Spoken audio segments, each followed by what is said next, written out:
Happy Homebrew Wednesday, folks. Ryan here, drinking a red Cedar River Ale.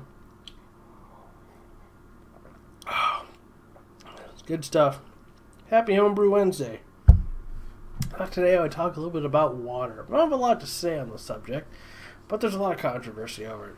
Its many uses in homebrewing, makes it probably the most valuable tool that we have at our disposal. It's not, tool and ingredient. It kind of doubles as both. Ingredient, obviously, excuse me, obviously it's in our beer. Well, what kind of water should people be using? Now that's a question I've kind of tried to ask a little bit. And if you're just a partial mash brewer and a extract brewer like I am, I think there's probably one golden rule that you can follow. Is if your water is good enough to drink, it is probably, and there goes a bug. That's pleasant. It's probably good enough to brew with. And, that's a good rule to follow. Especially, in my area, we use chlorine in the water, a lot of minerals. I mean, the water's kind of hard. Our soap doesn't set up so well. But, and some people have a lot worse water than what's in here in Iowa. People get really worried about that. Where I know there's people going out and buying distilled water to do their stuff. And you don't really need distilled water. If you can get spring water is probably going to be better than just distilled water. And if your water doesn't taste good, don't brew with it. Go buy water then.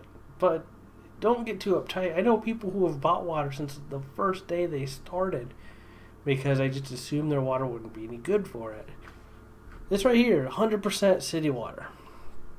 Now, here's one thing I do want to point out.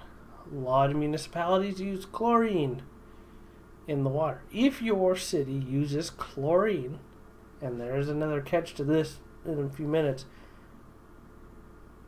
and you do a full boil, don't worry about the chlorine. You'll boil it out. Chlorine is a gas, folks.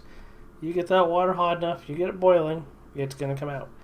Now, chloramine is another substance that some municipalities use, and you can't boil that one out. That one's stuck in the water.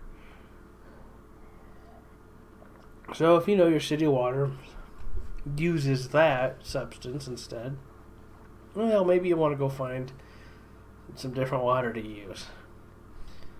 Soft water is not really good water to use if you're doing any sort of mashing, because you need some of those hard minerals to actually help get those fermentables out of the grains. Distilled water, there's nothing in it. So there's no hardness, there's no softness. Well, I guess you could consider it soft, I guess. There's no hard minerals.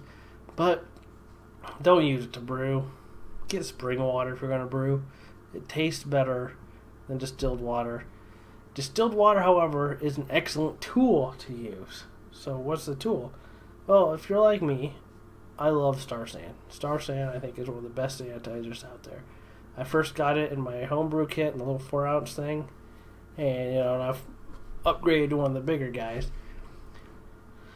A lot of controversy with Star San on when does it not become useful anymore. Some people say that if it gets cloudy, it's done. Some say, if it's cloudy, it's okay, but if the acidity is below, I think, 2 on the pH scale, then it's no good. I've used it when it was cloudy, and I've used it, and it was always fine. It gets cloudy because things start reacting with it. And depending on your water supply, you might be able to make a Star San solution that doesn't do shit.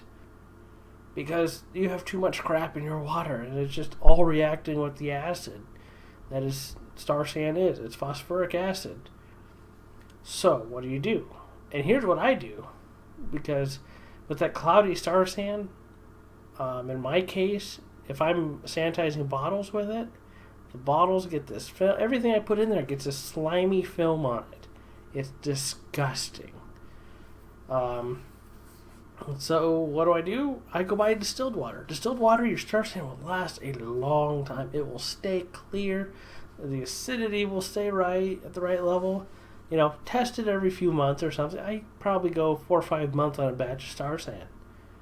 A 5-gallon bucket full of it. Then I have a solid lid on top of that bucket. So when I go decide to brew, I just open it up and I'm ready. I don't have to mix up new stuff. So that's my recommendation. That's all I got for you today, folks. Have a happy Homebrew Wednesday. Cheers. We'll see you next week.